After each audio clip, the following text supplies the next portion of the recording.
Hello दोस्तों, मैं हूं रघुवीर सिंह और आज के वीडियो से हम हिंदी व्याकरण को आपके लिए शुरू करने जा रहे हैं। हिंदी व्याकरण के अंदर आज का हमारा पहला टॉपिक जो होने वाला है वो है वर्ण विचार। ठीक है मित्रों, हम इस वीडियो के अंदर वर्ण विचार को ऐसे पढ़ाएंगे आपको कि मित्रों आपको दोबारा न तो वर्ण विचार को कहीं देखने की ज़रूरत पड़ेगी, न ही रटने की ज़रूरत पड़ेगी। इस वीडियो को देखते ही आपके वर्ण विचार क्लियर हो जाएंगे। मित्रों इस वीडियो से ही हम पूरा वर्ण विचार को कवर नहीं करेंगे, अभी हम सिर्फ वर्ण विचार के बेसिक तक पहुंचने का प्रयास करेंगे इस वीडियो से।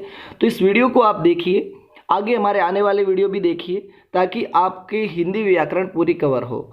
और मैं मित्रों वादा करता हूं कि वर्ण विचार या फिर हिंदी व्याकरण की जो हम ये सीरीज चलाने वाले हैं, इनको अगर आप एक बार देख लेंगे ना तो आपके मन में न तो कोई डाउट्स रहेंगे और न ही आपको इतना ज़्यादा रटना पड़ेगा, क्योंकि हम ऐसे ही आपको पढ़ाने का प्रयास करेंगे ताकि आपका पूरा बेसिक कवर हो और ना आपको ज़्यादा रटना पड़े। तो मित्रों बिना देरी किए वीडियो को शुरू करने में ही फ़ायदा है, तो चलिए वीडियो को अब शुरू कर देते हैं। देखिए मित्रों, पहला जो हमारा आज का जो हम प्रकरण शुरू करने जा रहे हैं वो है भाषा। देखिए क्योंकि हम आज शुरू क्या कर रहे हैं, हिंदी व्याकरण को। ठीक है, तो पहले हम इन हिंदी व्याकरण को शुरू कर रहे हैं। तो हिंदी है क्या? भाषा है। हमें ये भी जानना पड़ेगा कि आखिर भाषा होती क्या है। तो देखिए मित्रों, भाषा जो है ये एक भास धातु होती है, उससे निकला हुआ शब्द है। अब देखिए मित्रों, आपके मन में एक डाउट्स आएगा कि धातु क्या है। अब आपको मैं हिंदी में बोलूँ, आपने क्रिया का नाम सुना है ना? तो वैसे ही अगर मैं संस्कृत में चला जाऊं तो धातु के स्थान पर क्रिया के स्थान पर संस्कृत में क्या होता है? धातु होता है। और हिंदी में धातु के स्थान पर क्या है? क्रिया। तो मित्रों आप समझ गए होंगे कि भास धातु कहाँ पे होती है? संस्कृत में। और ये जो शब्द है ये संस्कृत भाषा से निकला है, जिसे हम मूल भाषा भी कहते हैं, देववाणी भी कहते हैं, देव भाषा भी कहते हैं। ठीक है, किसको? संस्कृत को। अब संस्कृत से हिंदी कैसे बनी, अगर ये आप चाहते हैं तो आप कमेंट में ज़रूर लिखना, मैं इसके बारे में व्याख्या करूंगा। बाकी आपके सिलेबस में इतना है नहीं, इसीलिए मैं सिर्फ भाषा की परिभाषा तक ही सीमित रहूंगा यहाँ पे। तो देखिए मित्रों, बात करते हैं हम भाषा के बारे में। अगर भास धातु का जो अर्थ है, ये भास जो धातु है ना, इसका अर्थ देखने जाएं तो इसका अर्थ होता है प्रकट करना। क्या होता है मित्रों? प्रकट करना। तो अब आपको देखिए मैं इसका अर्थ समझाने का प्रयास करता हूँ भाषा का। मित्रों देखिए, मेरे मन में अभी विचार उठ रहे हैं, मैं आपको पढ़ा रहा हूँ ना। मैं क्या कर रहा हूँ? आपको अभी पढ़ा रहा हूँ। तो मेरे मन में आपको पढ़ाने से पहले कुछ मन में विचार आ रहे हैं, उन विचारों को यहाँ लिख रहा हूँ मैं। आपको आप तक पहुँचाने के लिए मैं क्या कर रहा हूँ? यहाँ पे लिख रहा हूँ। तो जो ये मैं लिख रहा हूँ ये क्या है? भाषा है। क्योंकि मेरे विचारों को आप तक पहुंचाने के लिए मैं जिस सहारे का प्रयोग कर रहा हूं, जिस माध्यम का प्रयोग कर रहा हूं, जिस साधन का प्रयोग कर रहा हूं ना, वही भाषा है। भले ही वो लिखी जाए, बोली जाए या फिर इशारों से की जाए। क्योंकि भाषा के 3 रूप होते हैं, एक होता है सांकेतिक, एक होता है मौखिक, एक होता है लिखित। जैसे कि आपको थोड़ा और डाउट्स क्लियर करें, जैसे मान लो मैंने ये क्लास ली और आपके मन में कुछ प्रश्न आए, उन प्रश्नों को आप अगर मन में रखेंगे तो वो तो आप तक ही है। मेरे तक पहुंचाने के लिए आप क्या करेंगे? सीधे YouTube के कमेंट बॉक्स में जाएंगे और वहां पर क्या करेंगे? कमेंट। तब वो कमेंट मेरे तक आएंगे। तो आपने अपने मन के उन प्रश्नों को मेरे तक पहुंचाने के लिए क्या किया? कमेंट बॉक्स में लिखा। तो जो ये लिखा है ना आपने, यही भाषा है। ये जो एक माध्यम बनाना, इसी को हम कहते हैं भाषा। और हिंदी हमारी क्या है मित्रों? भाषा है। भाषा बहुत होती है, इंग्लिश, हिंदी, ठीक है, संस्कृत, सौरसेनी, अपभ्रंश, पाली। अब देखिए, तो उसमें हिंदी हमारी एक क्या है? भाषा है। मित्रों आपको ध्यान रखना है, हिंदी जो है, ये जो शब्द है ना मित्रों, ये खुद हिंदी का भी नहीं है, ये पारसी भाषा का शब्द है। किस भाषा का शब्द है? पारसी। उसे हम फारसी भी कहते हैं। तो ये भी आपको ध्यान रखना है कि हिंदी शब्द किस भाषा का शब्द है? पारसी या फारसी भाषा का। ठीक है, अब हम बात कर लेते हैं, ये जो सामने व्याकरण लिखा हुआ है ना, उसका, क्योंकि आज हम इस वीडियो में शुरू क्या करने वाले हैं, हिंदी व्याकरण को।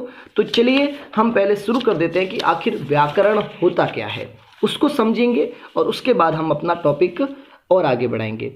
तो देखिए मित्रों, व्याकरण, मैं आपके डाउट्स पर ही जाता हूँ। आपने अपने मन में क्या किया, प्रश्न आए आपके मन में, आपने उनको कमेंट बॉक्स में लिखा ना मित्रों। अब देखिए, आपने अपने मन में आने वाले प्रश्नों को कमेंट बॉक्स में लिखा। अब मान लो आपने उनको अजीब ढंग से लिखा, ऐसे ही लाइनें खींच दी, तो क्या वो मेरे को समझ में आएगी? नहीं आएगी ना। तो आप उस मेरे तक सही से मुझे समझ में आए, इसके लिए आप क्या करोगे, उसे शुद्ध लिखोगे, शुद्ध रूप में लिखोगे कि नहीं लिखोगे ना। उसके अलावा आप फिर भी कई बार क्या होता है, हम बहुत शुद्ध लिख लेते हैं। जैसे रेलगाड़ी को हिंदी में लोपतगामिनी कहते हैं, ठीक है, तो हमें कई लोगों को समझ में नहीं आता ना वो। तो ऐसे ही आप क्या करोगे, मुझे जल्दी से जल्दी समझ में आए, इसलिए आप शुद्ध के साथ साथ उसे सरल भी बनाने का प्रयास करोगे। जितना सरल होगा उतना ही जल्दी समझ में आएगा। जैसे मैं आपको पढ़ा रहा हूँ, जितना सरलता से समझा सकता हूँ तो उतना ही आपको समझ में आएगा। तो मित्रों, अब आप थोड़ा ध्यान देना कि अगर आपको जो आपने कमेंट बॉक्स में मेरे से ये प्रश्न किया, उसको आपने शुद्ध लिखा और सरल लिखा, तो आपको जो ये शुद्ध और सरल लिखना सिखाता है ना, उस ग्रंथ को हम कहते हैं व्याकरण। क्या कहते हैं मित्रों? उस ग्रंथ को कहते हैं व्याकरण। तो अब आप समझ चुके होंगे कि व्याकरण क्या होती है। तो अब मित्रों हम शुरू कर देते हैं वर्ण विचार को। किसको शुरू कर देते हैं मित्रों? वर्ण विचार को, जो आपने थंबनेल के अंदर ही नाम देखा होगा, वर्ण विचार। तो वर्ण विचार को शुरू करने से पहले हमें आपके मन से, वैसे तो वो एक ही डाउट है, लेकिन ऐसे 3 चीज़ें उसमें, उसको हमें डाउट्स को क्लियर करना होगा। आप क्या करते हैं, वर्ण, ध्वनि और अक्षर को एक ही मानते हैं, लेकिन मित्रों आपको बता दूं, ये तीनों ही अलग अलग चीज़ें हैं। अब ये अलग अलग चीज़ें कैसे हैं वो हम इस पॉइंट्स में समझने वाले हैं। इस वीडियो में आप समझ जाएंगे और फिर आपके मन में ये डाउट्स नहीं आएगा। तो मित्रों, आपको ये समझाने से पहले कि वर्ण, ध्वनि और अक्षर अलग कैसे हैं, मुझे ये समझाने के लिए ज़रूरत पड़ेगी कि आप जानें कि स्वर और व्यंजन क्या होते हैं। तो मित्रों, वैसे तो स्वर और व्यंजन के बारे में हम डीपली इस वीडियो के बाद में आने वाले वीडियो में इनका अध्ययन करेंगे कि स्वर क्या है, व्यंजन क्या है और ये कितने प्रकार के होते हैं। आज बस इतना जानिए कि स्वर किसे कहते हैं और व्यंजन किसे कहते हैं। मुझे जितनी ये समझाने के लिए आवश्यकता है ना, उसके लिए मैं ये समझा रहा हूँ, क्योंकि मैं मानता हूँ कि बिल्कुल जीरो से पढ़ाना है तो आपको ये जानकारी देनी जरूरी है। देखिए मित्रों, स्वर उसे कहते हैं जो खुद बोले जा सकते हैं, उनको बोलने के लिए पीछे किसी और को लगाने की ज़रूरत नहीं है। जैसे अ, मतलब ये माता पिता हैं, खुद का जीवन यापन खुद कर सकते हैं, किसी के सहारे की ज़रूरत नहीं। जैसे आ, ई, ये सब जो है ना, देखिए इनके पीछे कुछ लगा, आप आ को बोलिए, बाद में भी आ की ही ध्वनि आ रही है। अ को बोलिए, बाद में भी अ की ही ध्वनि आ रही है। वैसे ही मित्रों, जैसे व्यंजन को लूँ मैं, ठीक है, तो व्यंजन क्या होते हैं, जिनको बोलने के लिए उनके माता पिता यानी कि स्वर की आवश्यकता होती है, उनके पीछे स्वर को लगाना ही पड़ता है। व्यंजन जो होते हैं ना, ये सब लंगड़े होते हैं। जैसे क हलंत, प हलंत, ये जो नीचे ये जो लाइन है इसको हलंत बोलते हैं, यानी कि ये आधा है, ठीक है, व्यंजन है ये, इनमें स्वर नहीं जुड़ा हुआ। जैसे ब हलंत, भ हलंत, तो ये सब चीज़ें ये ओरिजिनल है। क्या है, ये स्वर भी ओरिजिनल है और व्यंजन भी ओरिजिनल है। अगर मुझे व्यंजन को बोलना है तो इनके साथ में मुझे स्वर को जोड़ना पड़ेगा। मान लो मुझे इसको जो ये दिख रहा है ना, इसको हम नॉर्मली क बोलते हैं, तो इसको क बोलना है तो इसके साथ में मुझे किसको जोड़ना पड़ेगा, अ को जोड़ना पड़ेगा, तब ये ऐसा बनेगा क। तो जो मैंने ये बोला ना क, ये तो हो गई ध्वनि। क्या हो गई मित्रों? ध्वनि। लेकिन जो ये ओरिजिनल चीज थी ना, ये है वर्ण, ठीक है। अब स्वरों में तो क्या होता है कि ये स्वर तो खुद अकेले ही उच्चारित हो सकते हैं। अ को बोलने के लिए मुझे किसी को पीछे जोड़ना तो है नहीं, तो ये बोला ना अ, ये भी ध्वनि है और अवर्ण भी है। मतलब प्रॉब्लम सिर्फ वर्ण और ध्वनि में अंतर कहाँ पे निकल के आ रहा है? व्यंजन में, कि व्यंजनों के अंदर जब तक स्वर नहीं जुड़ेगा तब तक वो ध्वनि नहीं बनेंगे।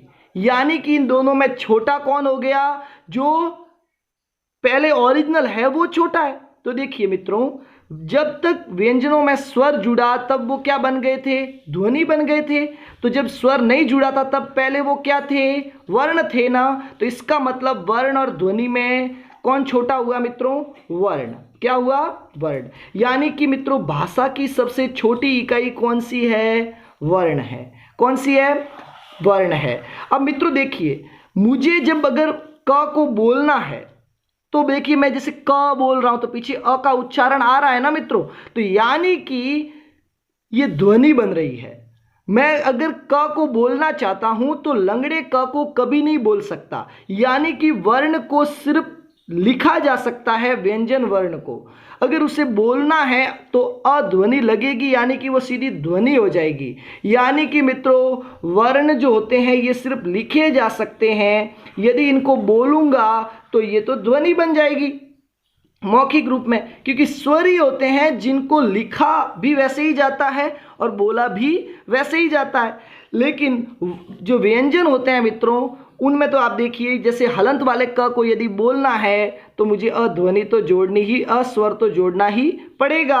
और जैसे ही अस्वर जोड़ूंगा ये ध्वनि बन जाएगी। इसका मतलब वर्ण सिर्फ लिखे जा सकते हैं। तो एक और बात निकल कर आ गई कि भाषा का जो लिखित रूप में अगर सबसे छोटी इकाई की बात करूं ना मित्रों तो वो तो है वर्ण। लेकिन भाषा की बोली जाने वाली अगर कोई सबसे छोटी इकाई है ना, मतलब मौखिक रूप में या उच्चारित रूप में अगर भाषा की सबसे छोटी इकाई है तो वो कौन सी है मित्रों?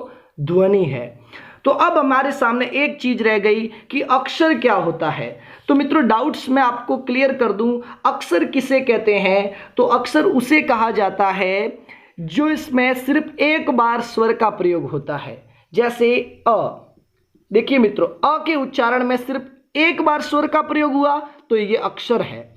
क, इसमें भी देखिए आप मित्रों क हलंत और एक बार स्वर, तो ये क्या है? अक्षर है। तो मित्रों आप कहेंगे फिर ध्वनि और अक्षर में क्या अंतर है? बिल्कुल अंतर है। अगर मैं लिखता हूं राम, ये हलंत वाला म, तो देखिए मित्रों यहां पर ये जो म है ये तो एक व्यंजन है। अब आगे रह गया रा, इसको तोड़िए, र हलंत और आ स्वर। और पीछे ये मैं म को फिर से लिख लेता हूं तो देखिए इन तीनों में एक ही बार तो स्वर आया है ना, तो ये भी तो एक अक्षर हो गया। लेकिन क्या ये ध्वनि है? नहीं है, क्योंकि ध्वनि के अंदर अगर मुझे इसको बोलना है तो रा म बोलूंगा, भले ही पीछे हलंत है। तो यानी कि यहां पर दो बार ध्वनि निकली, एक तो रा और एक म। ठीक है मित्रों, अब आप देखिएगा एक और सवाल आपके मन में कभी कभी आ जाए तो उसके लिए क्लियर करेंगे एक बार फिर से एक उदाहरण के माध्यम से। मैं यहां लिखता हूं पवन। मित्रों देखिए इसको बोलिए, इसको कितने बार ध्वनि आ रही है? प एक बार, व दो बार और न तीन बार। मतलब ध्वनि कितनी है मित्रों यहाँ पे? तीन। लेकिन अगर ओरिजिनल अगर देखने जाए यानी कि वर्ण देखने जाए तो वो कितने हैं? तो प एक व्यंजन है, तो व्यंजन ओरिजिनल होता है हलंत वाला, इसमें स्वर लगा है इसलिए इसको बोला गया अ। फिर व ओरिजिनल होता है हलंत वाला और इसमें अस्वर लगा। फिर न ओरिजिनल होता है हलंत वाला और अस्वर लगा। अब मित्रों देखिए मित्रों आपको थोड़ा सा ध्यान रखना है। यहाँ पे चलिए देखिए मैंने क्या कहा था? राम। मित्रों आपको थोड़ा सा ध्यान रखना है। यहाँ पे ये देखिए लिखा हुआ है राम। इसको जब मैंने क्या कहा था कि भले ही हलंत लगा है लेकिन अंत में हलंत है फिर भी इसको बोलते तो राम है ना। तो देखिए ऐसे ही भले ही यहाँ पे ये न लगा है फिर भी इसको न तो हलंत वाला है फिर भी इसको न तो बोलूंगा ना। अगर इसकी जगह ऐसा आता तब भी इसको मैं पवन ही बोलता ना। तो इसका मतलब ये पीछे स्वर लगने का कोई मतलब था नहीं। तो यहाँ पर ओरिजिनल में वर्ण कितने हैं? 1 2 3 4 और 5। ये आपको ध्यान रखना है मित्रों कि अगर किसी भी शब्द में आपके वर्णों की संख्या आपको पूछे और पीछे अस्वर लग रहा है अंत में, तब उसको नहीं गिनते हैं। अगर ऐसा आता कि रा माँ में वर्ण कितने हैं तो ध्वनि तो कितनी है? रा और माँ दो ध्वनि है, लेकिन वर्ण कितने हैं मित्रों? र हलंत, आ स्वर, म हलंत, आ स्वर।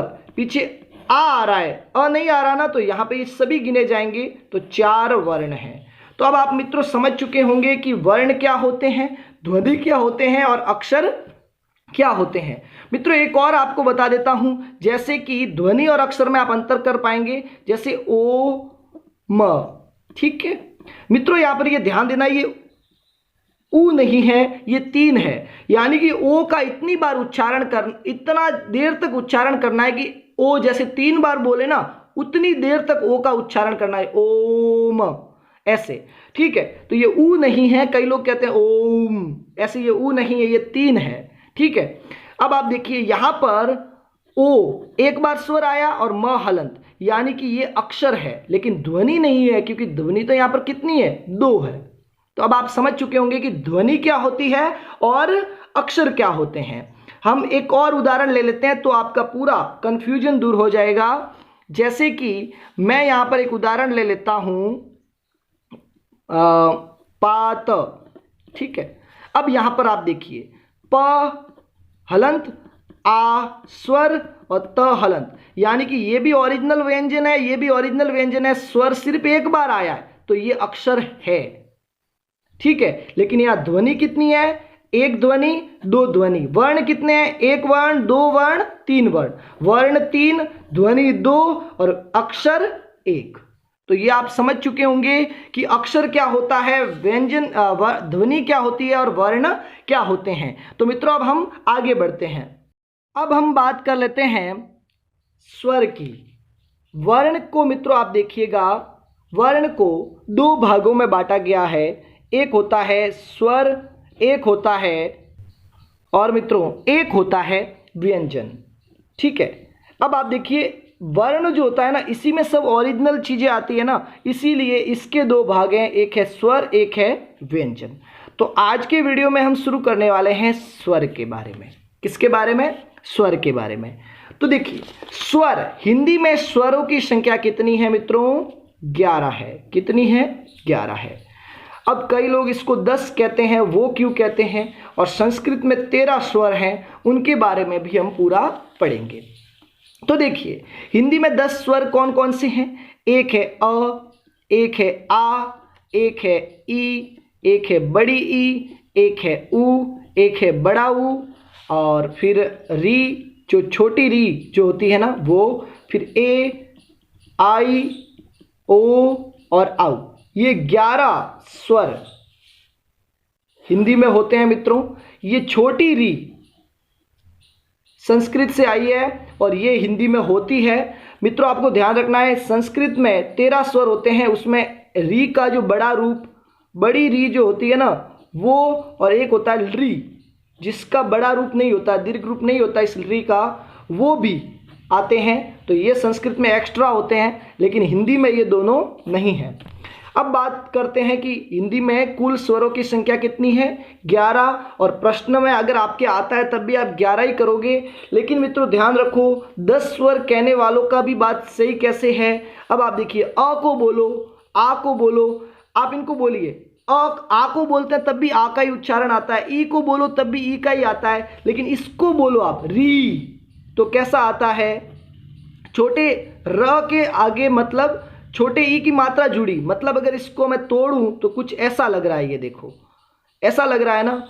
तो इसका मतलब ये तो एक व्यंजन और एक स्वर के साथ मिलके री बना है, ऐसा लग रहा है ना।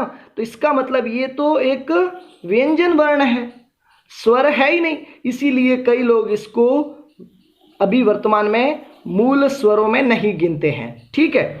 लेकिन मित्रों वास्तव में ये एक स्वर है, ये आपको ध्यान रखना है और आपको 11 ही करके आना है। उसके बाद आपने 2 और अक्षरों के बारे में पढ़ा होगा, एक है अंग और एक है अह। ये 2 क्या हैं, क्या ये स्वर नहीं है, क्या ये व्यंजन नहीं है, उनके बारे में हम पढ़ेंगे। उससे पहले मित्रों आपको बता दूं कि स्वर का जो पूरा वर्गीकरण है ना वो आने वाले वीडियो में करूंगा। अभी हम इन अंग और अह को भी थोड़ा समझ लेते हैं, ये क्या होते हैं। तो मित्रों आपको ध्यान रखना है, ये है अनुस्वार, क्या है, अनुस्वार, और ये है विसर्ग, क्या है, विसर्ग। ये दोनों का यूज कैसे कैसे और कहाँ कहाँ होता है वो तो हम आगे पढ़ेंगे। पहले ये दोनों स्वर क्यों नहीं है और ये दोनों व्यंजन क्यों नहीं है, क्योंकि हमने बात कर ली कि स्वर तो 11 हैं, तो या तो फिर ये व्यंजन होंगे, लेकिन मित्रों आपको बता दूं ये व्यंजन भी नहीं है। तो मतलब ये ना स्वर है ना व्यंजन है, तो फिर क्या है, इनको बोलते हैं अयोगवाह। क्या बोलते हैं, अयोगवाह। अब इनको अयोगवाह क्यों कहते हैं, पहली चीज तो देखिए, इसको अंग, इसको अगर आप बोलेंगे ना तो देखिए कैसी उच्चारण क्या आ रहा है, अ के साथ उच्चारण आ रहा है व्यंजन वर्ण का, ठीक है। और अगर इसको बोलो अह, तो पीछे अ के बाद उच्चारण जैसे आ रहा है ह का, ठीक है। तो देखिए एक तो ये स्वर और व्यंजन के साथ मिलकर बने हुए लगते हैं, इसीलिए ये स्वर तो हो नहीं सकते। दूसरी बात, मैंने व्यंजनों के लिए आपको बताया था कि व्यंजनों का उच्चारण करने के लिए उनके पीछे स्वर को लगाना पड़ता है, लेकिन यहां तो देखिए व्यंजन तो ये है और उसके आगे स्वर लग रहा है, ये व्यंजन है इसके आगे स्वर लग रहा है, इसका मतलब व्यंजनों के विपरीत काम कर रहे हैं, इसीलिए ये व्यंजन भी नहीं है। अब बात आती है मित्रों इनके बारे में एक फैक्ट बात, कि ये हमेशा स्वरों के साथ जुड़ते हैं। जैसे मैंने अगर बात कर दी कंगन, तो देखिए ये जो अनुस्वार जुड़ा है ना, ये देखिए क हलंत और अ के ऊपर जुड़ा है, तो यानी कि, और ये जो विसर्ग और ये अनुस्वार, ये दोनों हमेशा स्वरों के साथ जुड़ते हैं, व्यंजनों के साथ नहीं जुड़ते हैं। और अब मित्रों आप ये भी जान चुके होंगे कि अयोगवाह होते क्या हैं। तो मित्रों आज की क्लासेस में मैं सिर्फ इतना ही आपको पढ़ाऊंगा। अगर आपको ये क्लासेस बहुत पसंद आई है ना, तो आप कमेंट बॉक्स में लिखिएगा, हम इसके अगले पार्ट्स जल्द से जल्द अपलोड करेंगे। आपको ये वीडियो कैसा लगा हमें बिल्कुल आप कमेंट बॉक्स में जरूर लिख के बताइएगा, ताकि हमें पता चले कि हमारे पढ़ाने का तरीका आपको पसंद आ रहा है कि नहीं, और हम इसमें और क्या क्या सुधार कर सकते हैं। तो अगले वीडियो में हम जल्द लौटें, तब तक के लिए मुझे इजाज़त दीजिए और जय माता दी, जय भवानी, जय हिंद।